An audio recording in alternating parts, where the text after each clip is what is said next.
Daksha group of ITI के e learning application में आप सबका स्वागत है। हमने लास्ट वीडियो में देखा था इलेक्ट्रॉन, प्रोटॉन, न्यूट्रॉन के बारे में, करंट के बारे में और वोल्टेज के बारे में। तो आज हम आगे बढ़ेंगे और आगे बढ़ते हुए देखेंगे प्रतिरोध के बारे में कि प्रतिरोध क्या होता है, इसके बारे में देखेंगे। जैसा इसका नाम है प्रतिरोध, इंग्लिश में से रेजिस्टेंस कहते हैं। प्रतिरोध किसी भी पदार्थ का वह गुण होता है जो धारा के बहने का विरोध करे। मतलब प्रतिरोध धारा के बहने का विरोध करता है।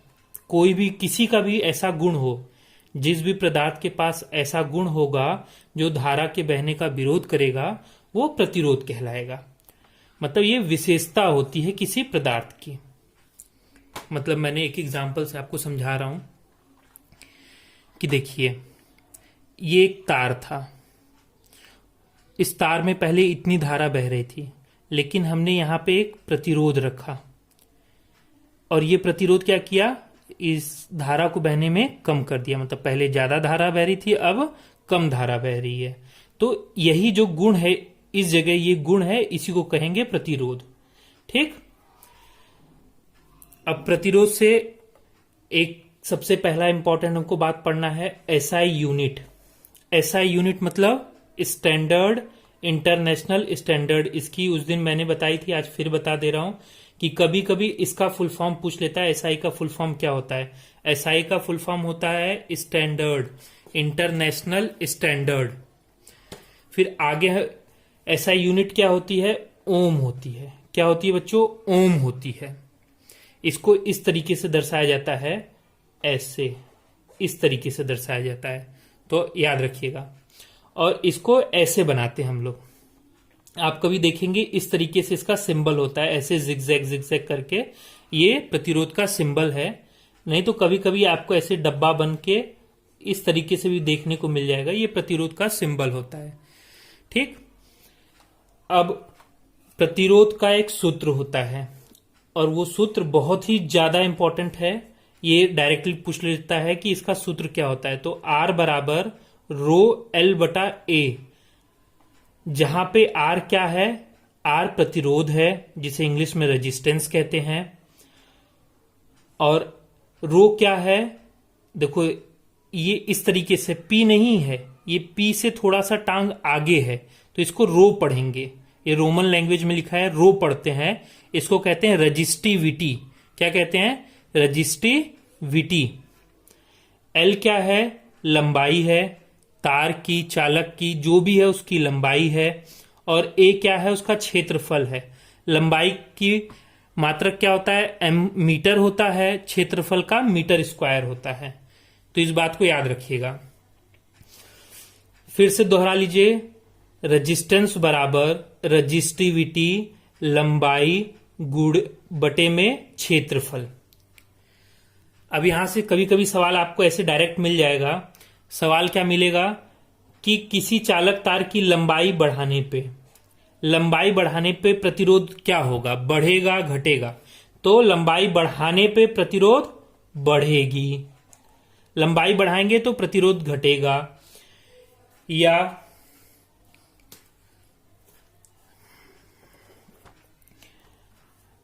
लंबाई बढ़ाएंगे तो प्रतिरोध बढ़ेगा, लंबाई घटाएंगे तो क्या होगा? प्रतिरोध भी घट जाएगा। ठीक। अब दूसरा, क्षेत्रफल को बढ़ाएंगे तो प्रतिरोध क्या होगा? घटेगा। क्षेत्रफल को बढ़ाएंगे तो प्रतिरोध घटेगा। मतलब ये मोटाई उसकी बढ़ा देंगे तो उसका प्रतिरोध घट जाएगा। और क्षेत्रफल को घटा देंगे तब क्या होगा? तो क्या होगी? उसकी प्रतिरोध बढ़ जाएगी। तो यहां सीधे सीधे सवाल पूछते हैं, तो उसको याद रखेंगे, बहुत ही ज्यादा इंपॉर्टेंट है।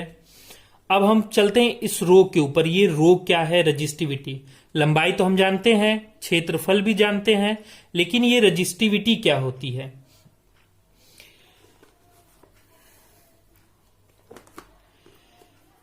रजिस्टिविटी या इसी को विशिष्ट रेजिस्टेंस भी कहते हैं। इंग्लिश में रजिस्टिविटी या स्पेसिफिक रेजिस्टेंस कहते हैं।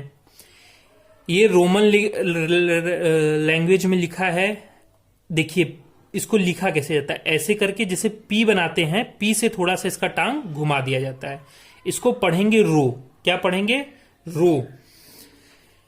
ये पदार्थ का गुण होता है।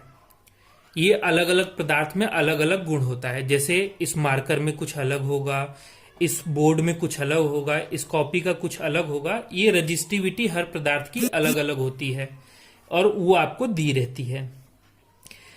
इसकी एसआई यूनिट पूछता है, कई बार पूछ लेता है एसआई यूनिट क्या होती है।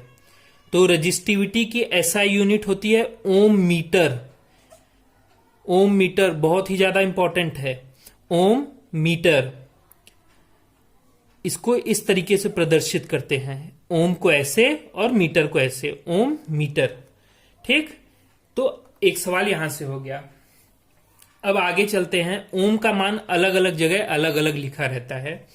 जैसे हम यहां से शुरुआत करें तो एक ओम बराबर एक ओम को इस तरीके से प्रदर्शित करते हैं। आपको जब भी न्यूमेरिकल करेंगे या सवाल लगाएंगे तो इस तरीके से मिलेगा, जिसका मान 1 के बराबर होता है।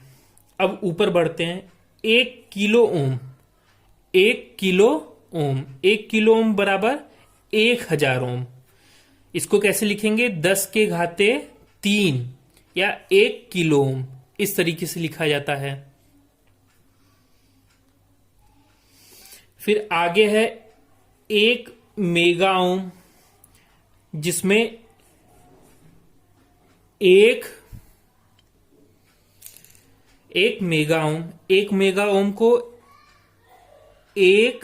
10 की घाते 6 ओम भी लिखा जाता है, या एक कैपिटल एम और ओम, इस तरीके से याद रखिएगा। ऐसे में पूछ लेता है, सवाल में सीधे पूछ लेगा 1 मेगा ओम बराबर दिया रहेगा 10 के घाते 6, 10 के घाते 3, 10 के घाते -6, 10 के घाते -3। तो क्या होगा? 1 मेगा ओम बराबर 10 के घाते 6 ओम, 1 मेगा ओम। अब नीचे आते हैं। 1 मिली ओम, 1 मिली ओम बराबर 1/1000, मतलब 10 के घाते -3 ओम। और कैसे रहेगा? 1 स्मॉल एम और ओम, यहां पे कैपिटल एम था और यहां पे स्मॉल एम होता है, ये चीज अंतर होता है, तो इसको बड़ा ध्यान से रखिएगा। इसको कैपिटल एम से प्रदर्शित करते हैं, इसको स्मॉल एम से करते हैं। फिर आगे बढ़ते हैं। 1 micro ohm, 1 micro ohm, 1 micro ohm, 1 micro ohm बटा 1/1 और 6 जीरो, मतलब 10 के घाते -6 ओम। और इसको एक म्यू आर कहते हैं, इसको म्यू कहते हैं, इसको याद रखिएगा। तो यहां से भी सिंपल आपसे सवाल मिल जाएंगे डायरेक्ट कि 1 किलो ओम बराबर 1 ओम बराबर, तो ऐसे आपको बताने हैं। आगे चलते हैं। आगे हम लोग देखेंगे चालकता। चालकता या कंडक्टेंस, चालकता या कंडक्टेंस।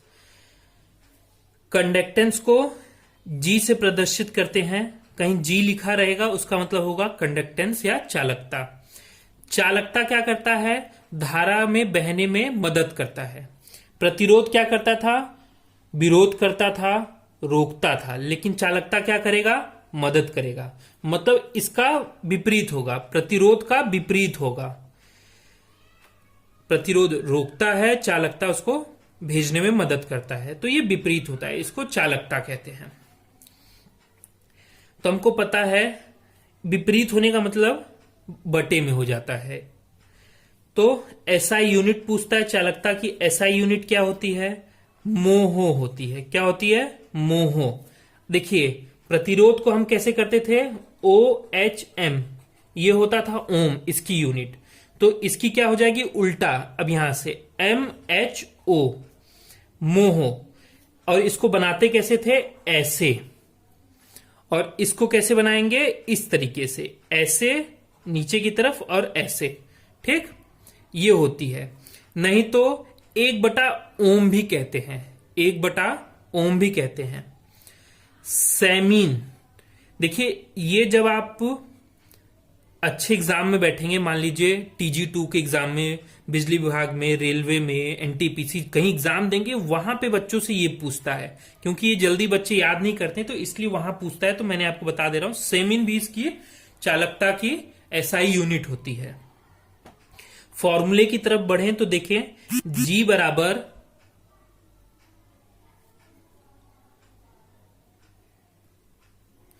G बराबर 1/R। ठीक, अब जैसे यहां पे रजिस्टिविटी थी, उसी तरीके से यहां कंडक्टिविटी आती है। कंडक्टिविटी भी पदार्थ का गुण होता है जो उसमें धारा में बहने में मदद करती है। इसको नीटा से दर्शाते हैं, नीटा बटा 1/रो, 1/रो, ये देख लीजिए। इस तो SI यूनिट क्या होती है? मोहोमीटर होती है। मोहोमीटर इस तरीके से प्रदर्शित करते हैं। या 1/ओम मीटर भी होती है, 1/ओम मीटर भी होती है, याद रखिएगा। ये भी होती है या ये भी होती है, तो इसको याद रखिएगा। जैसा हमने प्रतिरोध पढ़ लिया, मतलब रेजिस्टेंस पढ़ लिया, करंट पढ़ लिया और वोल्टेज पढ़ लिया। अब इन तीनों के बीच में एक संबंध है, और उस संबंध को कौन बताता है? ओम्स लॉ बताते हैं। ओम्स लॉ एक लॉ है, बहुत ही ज्यादा इंपॉर्टेंट लॉ है। पूछता है ओम्स लॉ क्या होता है, ओम्स लॉ का फॉर्मूला पूछ लेता है, तो आपको ओम्स लॉ के बारे में पता होना अनिवार्य है। ओम्स लॉ के कहता अनुसार, मतलब इनके सिद्धांत के अनुसार, जब एक बैटरी हो, एक वायर हो और एक प्रतिरोध हो, ये तीन चीज हो, तो कहते हैं कि धारा का मान वोल्टेज पे डायरेक्टली प्रोपोर्शनल होगा, मतलब अनुपात होगा। धारा का मान अनुपात होता है वोल्टेज पे, और धारा का मान विक्रमानुपात होता है प्रतिरोध पे। बात समझ में आई आपको? फिर से बता दे रहा हूं, ओम्स लॉ के सिद्धांत के अनुसार सर्किट में किसी भी बिंदु पे जो धारा का मान होगा वो अनुपात होगा वोल्टेज के, और विक्रमानुपात होगा प्रतिरोध के, जब टेम्परेचर मतलब तापमान स्थिर हो, तापमान में कोई परिवर्तन ना हो। तो यही बात कहते हैं। 2-3 बार आप रटेंगे, पढ़ेंगे तो आपको याद हो जाएगा। फिर से मैं बोल दे रहा हूं, ओम के सिद्धांत के अनुसार धारा अनुपात होती है वोल्टेज के, धारा विक्रमानुपात होती है प्रतिरोध के। ऐसा कब होता है? जब तापमान स्थिर होता है। इस चीज को याद रखिएगा। मतलब जितना ज्यादा हम लोग वोल्टेज बढ़ाएंगे, जितना ज्यादा वोल्टेज बढ़ाएंगे उतनी ज्यादा करंट बढ़ेगी। जितनी ज्यादा हम लोग धारा वोल्टेज को बढ़ाएंगे उतनी ज्यादा करंट को बढ़ेगी। मैंने लास्ट वीडियो में बताया था, पिछली वीडियो में बताया था कि वोल्टेज और धारा में कैसे होता है। मतलब धारा को हमको बहाना है तो वोल्टेज ही उसको मदद करती है, वोल्टेज ही वो बल होता है जो धारा में बहने में मदद करता है। तो वोल्टेज को बढ़ाइए, धारा बढ़ जाएगी। और दूसरा क्या है? जब प्रतिरोध लगा होगा, प्रतिरोध का मान बढ़ेगा तो धारा का मान कम हो जाएगा। इस चीज को याद रखिएगा। तो इन दोनों को मिला के क्या बनेगा? I इस तरीके से, और I इजिकल्स टू V/R। ये इंपॉर्टेंट फॉर्मूला है, यही सूत्र होता है। ठीक, ओम्स लॉ का सूत्र ये होता है। अब यहां पे I क्या है? I जो है वो धारा है। I क्या है? धारा है, जिसको करंट कहते हैं। इसका मात्रक क्या होता है? एम्पियर होता है। V क्या है? यहाँ पे वोल्टेज है, वोल्टेज का मात्रक क्या होता है? वोल्ट होता है। R क्या है? प्रतिरोध है, प्रतिरोध का मात्रक क्या होता है? ओम होता है। ठीक, अब यहीं से 3 फॉर्मूला और बन जाता है। कैसे? इसी को हम लोग ऐसे भी लिख सकते हैं, V बराबर IR, I equals to V/R, या R इजिकल्स टू V/I। ये तीनों फॉर्मूला आपको प्रॉब्लम सॉल्व करने में मदद करेगा। मान लीजिए इसका मान दिया है, इसका मान दिया है, तो वोल्टेज निकाल लेंगे। वोल्टेज का मान ना दे के धारा का मान दिया, इसका मान दिया है, तो निकाल लेंगे। इसमें मात्रक क्या आएगा? वोल्ट आएगा। इसमें मात्रक एम्पियर आएगा। इसमें मात्रक ओम आएगा। देखिए आप भूलिए ना, तो उसके लिए मैंने एक कोशिश किया है कि आपको एक अच्छे तरीके से, एक त्रिभुज है जिसमें ऊपर मैंने वोल्टेज बनाया है, इधर करंट बनाया है और इधर रेजिस्टेंस बनाया है। तो अब यहां पे अगर वोल्टेज निकालना है, वोल्टेज निकालना है तो इन दोनों का गुणा कर दीजिए, V बराबर IR कर दीजिए। अगर R निकालना है तो V ऊपर है, देखिए R निकालना है तो ऊपर क्या है? V है, और बटे में इसके देखिए, बटे में क्या बचा? R बचा। जैसे इसको ढक लीजिए, देखिए V बटा ये बचा। अगर I निकालना है तो I इधर रख लीजिए और I को ढक दीजिए, तो क्या मिलेगा? V बटे में R, V बटे में R। तो आप इस तरीके से भी याद कर सकते हैं। तो आज की वीडियो को यहीं समाप्त किया जा रहा है। धन्यवाद।